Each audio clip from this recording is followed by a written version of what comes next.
Boa noite, tudo bom? Charles, mais uma vez aqui no canal Bíblia Sagrada. Agora vamos continuar um estudo do Evangelho de João, capítulo 5. Agora vamos começar desde o versículo 30, né, que foi até o versículo 29, né, que eu vou botar um vídeo separado para não ficar muito longo, né, o capítulo. Né? Vou postar um e depois vou postar o outro. Sobre esse diálogo, se dá para dizer assim, né, entre Jesus e os líderes religiosos, né, sobre a questão dele desobedecer no sábado, né, segundo as regras deles, né, e o segundo, que ele se diz ser um Deus, né, se intitula ser Deus. E do versículo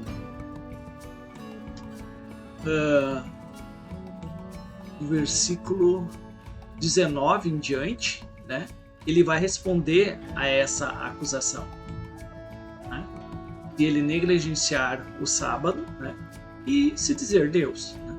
Então ele vai responder essas duas, né, alegações dos líderes religiosos.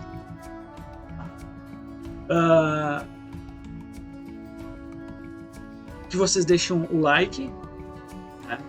Deixem um like, né? Vê se gostou, se não gostou, né? Deixe um comentário também, né? Dando opinião, né? Enfim. E compartilhe também o estudo, tá? Vocês também estudem, né? Busquem seu próprio conhecimento, sempre baseado na palavra de Deus, tá? Então, retomando esse argumento, né, Jesus ele começa lá no versículo 20 em diante, né, a responder essas duas acusações, né? E Jesus explica que, conforme a missão dele, né, ele não está negligenciando o sábado, bem pelo contrário, né, ele está fazendo a vontade de Deus, né, até porque Deus está com ele. E que tudo que ele faz não é porque ele é Deus, é porque Deus está agindo por intermédio dele, certo? Então é isso que ele começou a explicar a partir do versículo 20, né? E vai ter outros trechos ainda, né, em outros capítulos, que ele vai ainda retomar esse argumento, né, por causa da acusação deles, tentar apedrejar ele por dizer que ele está cometendo blasfêmia, né? Se dizer igual a Deus, se dizer Deus, né? Então eu acho que vai ter mais dois momentos que ele vai argumentar sobre isso de novo. Mas aqui no versículo 30, ele vai continuar falando, né, que tudo que ele faz faz porque o Pai faz por intermédio dele. Então tudo se realiza pelo que o Pai faz. Não que tudo vem dele, é que nem Deus. Deus tudo procede dele. Deus não tem intermediário. Deus não tem alguém por trás dele que faz alguma coisa para que ele possa fazer. Não. Jesus diz que ele não é Deus. Por quê? Porque as coisas não vêm dele. As coisas vêm de Deus, do Pai dele, né? Como a própria criação. Certo? A própria criação se iniciou por intermédio de Jesus, a gente sabe disso, né? Colossenses capítulo 1 vai falar um pouco sobre isso, né? Da primazia de Cristo, né? Mas ali deixa claro que tudo Cristo ele é um intermediário, certo? Nada vem especialmente dele, não, ele é um intermediário para que Deus possa atuar. Certo? E ele deixa bem claro disso, né? Ele já falou ali, né, a partir do versículo 20, né, que através do julgamento dele, né, os milagres, os prodígios, né, e até o que mais vai vir, que vai ser espantoso, né, ele só realiza porque o Pai realiza por intermédio dele. E aqui no versículo 30, ele vai continuar falando sobre isso. Vai dizer, ó, não posso fazer coisa alguma por mim mesmo. Agora, Deus faz por ele mesmo as coisas. Tudo que Deus faz, ele faz dele. Por quê? Porque ele é a fonte da vida. Certo? Ele dá vida, ele tira a vida. Ele cria as coisas do nada. Ele tem poder para isso. Certo? Então, Deus vem dele todas as coisas. Agora, por Jesus é o quê? Por intermédio dele vêm as coisas. Agora as coisas vêm dele? Não, não vêm. E Jesus, ele fala isso. Não posso fazer coisa alguma por mim mesmo. Por quê? Porque não é minha, não é meu, não vem de mim as coisas. Conforme eu ouço, assim julgo. Até o julgamento. Deus falou que entregou tudo na mão dele. Por quê? Porque ele é homem, ele é um ser humano, ele está nesse contexto, participa por isso, certo? Tem autoridade para julgar isso, pelo contexto dele, né? E porque o julgamento não é baseado na palavra dele, naquilo que ele pensa, naquilo que ele acha, naquilo que ele deseja. Não é baseado nele. Baseado na palavra de Deus, na justiça dele. E Jesus fala isso. Conforme eu ouço, assim julgo. E o meu julgamento é justo. Porque não procuro a minha vontade, mas a vontade de quem me enviou. Meu, versículo 30, outros versículos para cima ali, versículo 20, né? Ele deixa bem claras as coisas, que nada parte de Jesus. Certo? É interessante o versículo 31, ele vai falar. Se dou testemunho de mim mesmo, o meu testemunho não é verdadeiro. É interessante que Jesus, nesse versículo, ele não está dizendo que uma pessoa que, se ela possa testemunhar por ela dela mesma, o testemunho dela não possa ser verdadeiro. Ela não esteja falando a verdade. Não, não é isso que Jesus está dizendo. A gente tem que entender que aqui Jesus está num diálogo, num pensamento com outras pessoas. Certo? Coisa que as pessoas, porque Jesus ele estava dando testemunho, ele estava falando dele mesmo. E é interessante que tem num contexto, eu acho que é no Evangelho de João, parece que vai ser o sumo sacerdote, vai perguntar para ele, diz para nós, né, jurando por Deus, confessa se você é o Cristo. Aí Cristo fala, eu tenho falado para vocês abertamente que eu sou o Messias, que eu sou o Filho de Deus, mas vocês não acreditam. Então Jesus ele está dando o testemunho dele. Jesus está dando o testemunho dele é verdadeiro? É verdadeiro. Né? E é legal que esse é o ponto, entendeu? Ele está falando isso, que meu testemunho é verdadeiro, não porque ele não está falando a verdade, mas porque as pessoas não estão acreditando no testemunho dele. Só que, mesmo que eles não acreditem, tudo bem, não precisa vocês acreditar no meu testemunho. Mas, versículo 32 em diante, ele vai dizer, tem outro testemunho. 32. Quem dá testemunho de mim é outro, e sei que o testemunho que ele dá é verdadeiro. É legal que ele vai chamar a atenção deles quando isso a gente vê nos evangelhos, tanto no Evangelho de João, outros evangelhos, quando João Batista começou o ministério dele, né? Os líderes religiosos, que na verdade eles dominavam todo o contexto judaico, né? Ouviram que apareceu alguém, um outro mestre, um outro rabino, né? E eles, mas esse cara não partiu do meio da gente. Então quem é esse cara? A gente tem que descobrir o que ele está falando, né? O que ele está dizendo, né? E é isso que eles fazem. O que eles fazem? Eles vão lá e mandam então mensageiros, né? Lá dos saduceus, dos líderes religiosos, das autoridades, para falar com João quem é ele. Né? A gente já viu isso no Evangelho, no início do Evangelho de João. Né? E é legal que Jesus ele cita esse trecho. Ele cita esse momento. Né? Vós enviaste mensageiros a João. E João deu testemunho da verdade. E João foi enviado para isso, né? João ele fala: eu sou aquele que clama no deserto. Eu sou um mensageiro.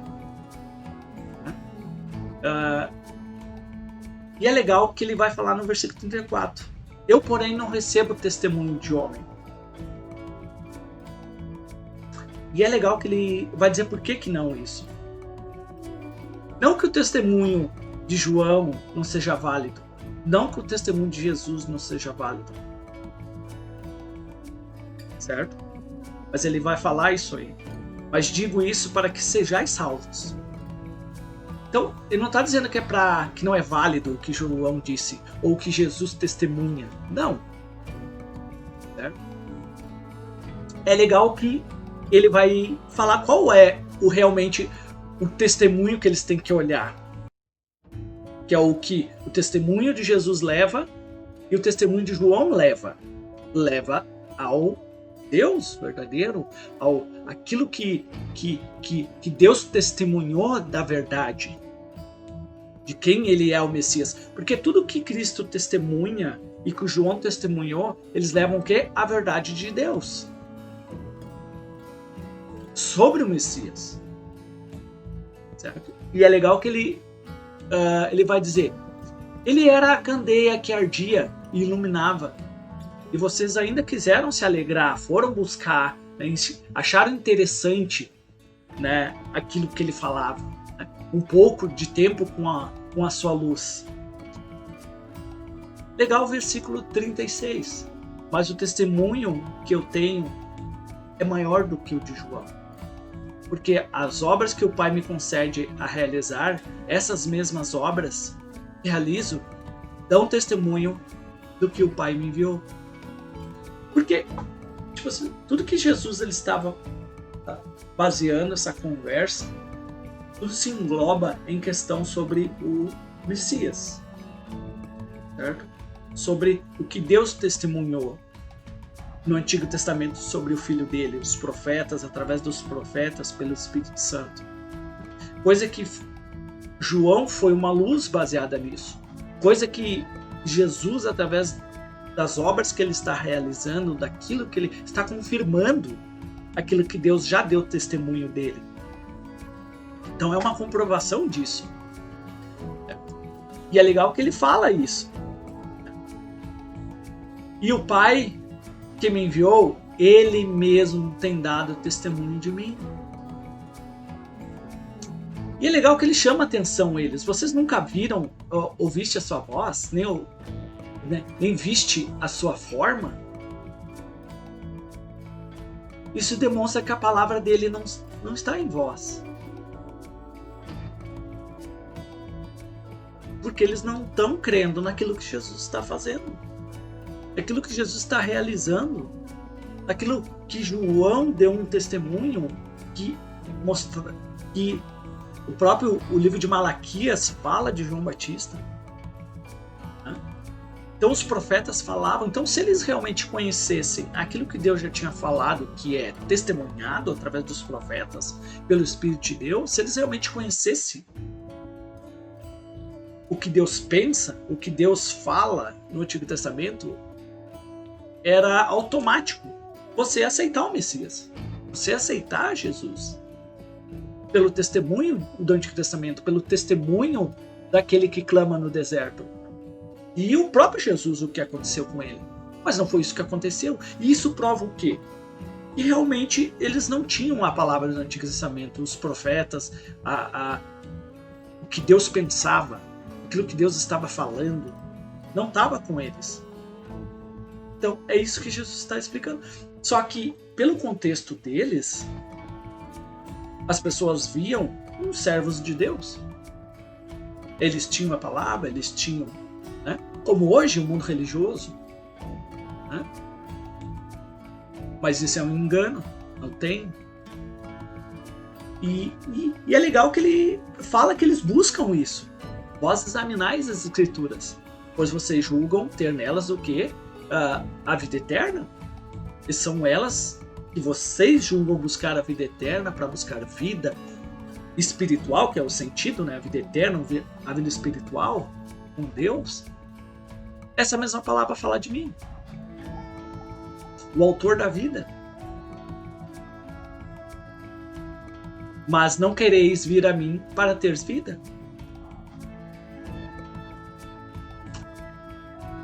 Só que o interessante é que pessoas que não buscam a glória de Deus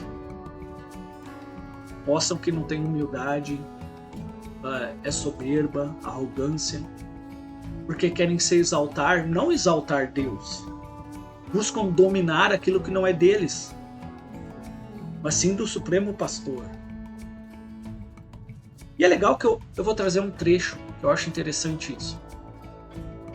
Que Pedro alertou bastante isso, Paulo alertou bastante isso sobre os falsos mestres, sobre os líderes gananciosos, os dominantes, né? E isso Paulo lutou com eles, os falsos apóstolos em Corinto. Pedro também lutou um pouco sobre isso. A carta de Judas falou um pouco sobre a luta pela fé contra esses falsos irmãos. E que naturalmente eles iam sair do meio do povo de Deus, que realmente saíram porque não eram do povo de Deus mesmo, né? Eu quero citar um trecho que eu acho legal, esse trecho que fala um pouco sobre isso, principalmente sobre os líderes, né? Que é a exortação que um líder dá, que é quem? Pedro. Pedro, ele era um presbítero, um bispo, um pastor, enfim, né? É tudo a mesma coisa, né? E é legal que lá na carta de 2 Pedro, acho que é, se eu não me engano. Acho que é 2 Pedro.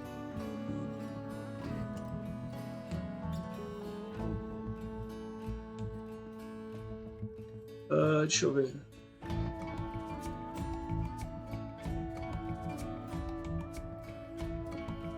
Não é. É 1 Pedro, acho que é o último capítulo de 1 Pedro. Deixa eu ver se eu não estou enganado. Eu acho que é essa aqui mesmo. É isso aí. É a 1 Pedro, capítulo 5, versículo 1 em diante.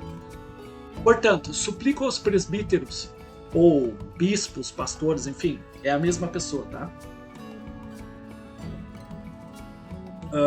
O mundo religioso, principalmente o evangélico, né? Não que a católica não tenha essa divisão, tem, né? Mas o evangélico é muito mais explícito isso. Dividiu isso, só que na Bíblia não fala disso. Tá? Bispo, presbítero, pastor é a mesma pessoa.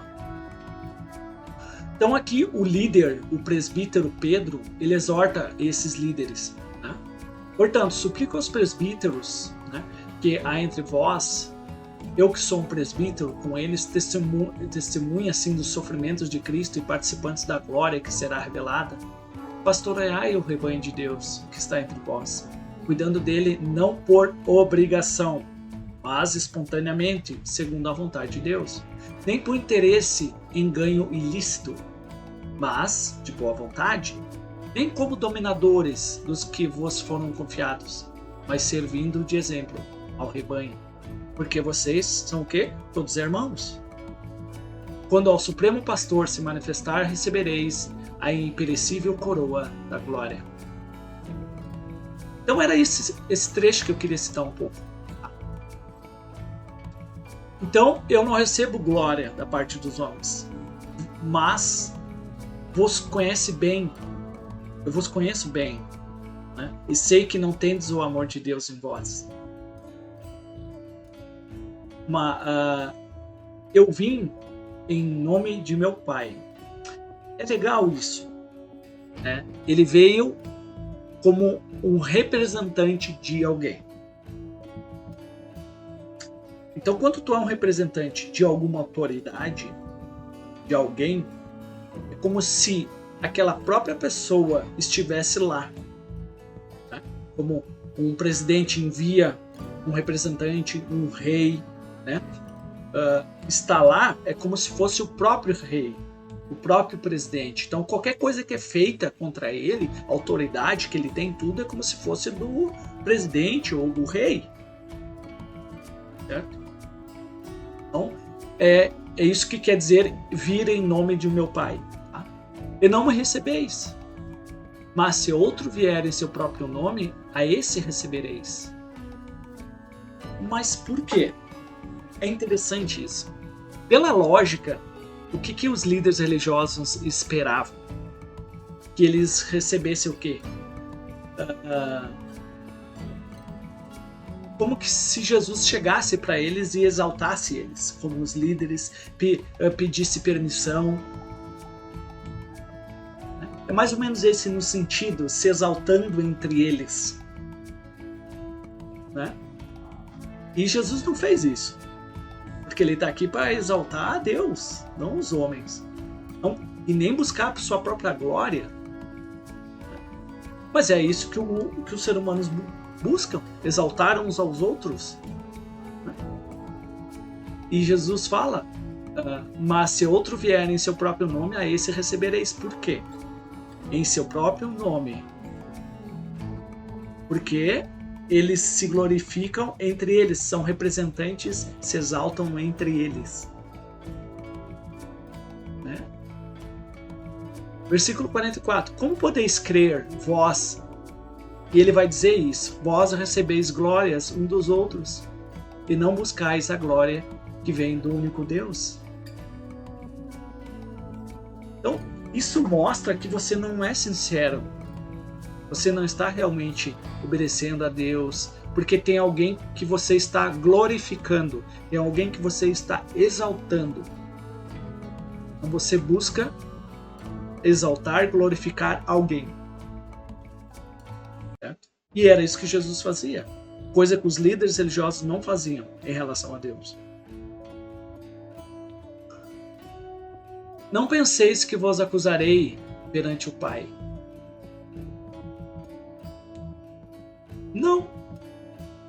Porque o julgamento desses líderes é baseado naquilo que eles acreditam, naquilo que eles estão buscando.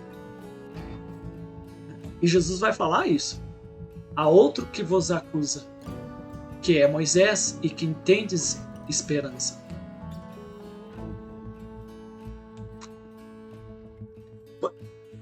Porque realmente eles estavam crendo nas coisas de Moisés, buscando Moisés, né, se alentando sempre aquilo que eles faziam, eles falavam a lei de Moisés, em Moisés. Só que realmente eles nem acreditavam nisso. Eles nem entendiam naquilo mesmo que eles acreditavam. Porque simplesmente era tudo da boca para fora. Era tudo baseado nos achismos deles, nas ideias deles. E não daquilo que Deus tinha dado através de Moisés. Porque se eles estivessem realmente acreditando naquilo que eles... em Moisés, realmente com sinceridade, com fé, realmente, era inevitável, eles tinham que aceitar o Messias, porque Moisés falava, certo? E é legal isso, porque o chamado de Natanael, enfim, ali no início do Evangelho de João, coisa que a gente já estudou, né? Foi isso que aconteceu ali. Essa conversão dos apóstolos, né? Não foi baseado em sinais, foi baseado na verdade, daquilo que Deus dava testemunho do Filho dele. Né? E isso que Jesus está falando, argumentando. Né?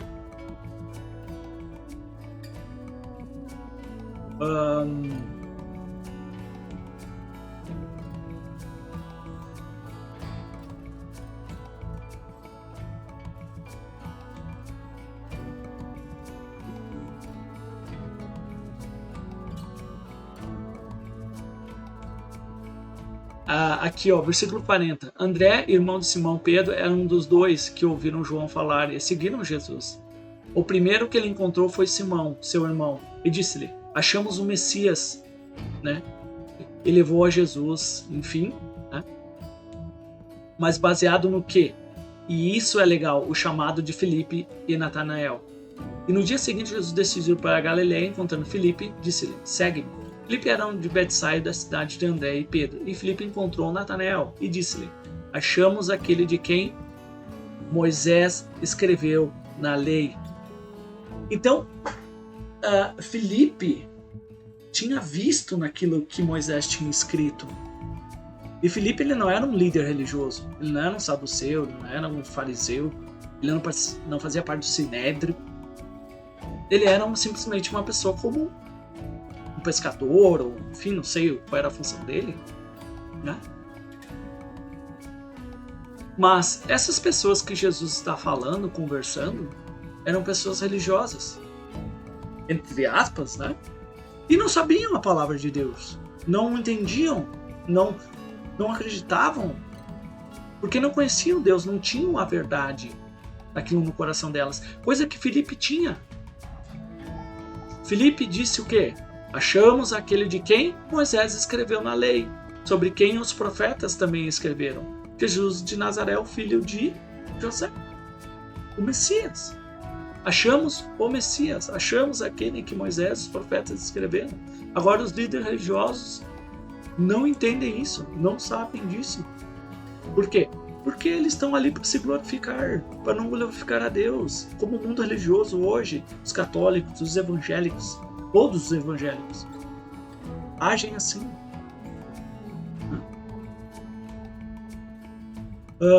E é legal que ele vai falar isso. Que coisa que Filipe acreditou. Agora os líderes religiosos, o que Jesus acusa eles, pois se cresces em Moisés, crerias em mim, porque ele escreveu a meu respeito. E ele vai falar, mas se não credes no que está escrito, naquilo que Moisés escreveu, como vocês vão acreditar naquilo que eu falo? Então, Jesus, ele deixa muito explícito qual é o papel dele, né? Por que ele veio, e que ele é o enviado de Deus. Então não tem como ele, sendo um enviado de Deus, Deus fazendo coisas por intermédio dele, ele tendo comunhão com Deus verdadeiro, de Abraão, Isaac e Jacó, e querer acusar ele de desobedecer o sábado. Querer acusar ele de blasfêmia. Certo? Então seria isso, né, que eu queria terminar esse capítulo 5, né? Se Deus quiser, a gente começa o capítulo 6. Tá? Eu espero que vocês tenham gostado, vocês estudem também, né, pelo que eu passei, enfim, né? E possam estar aí crescendo cada vez mais na palavra de Deus, na vida de vocês também, sendo uma graça, uma luz nesse mundo, né? Esse mundo do qual Deus, graças a Deus, né, nos tirou do mundo das trevas e nos trouxe para o reino de luz do seu Filho. Não que eu seja perfeito, mas como Paulo fala, né, a gente busca o alvo, que é o nosso mestre, o Yahushua HaMashiach, o Messias. Tá bom? Um abraço, fique com Deus, tá? Uma boa semana. Valeu!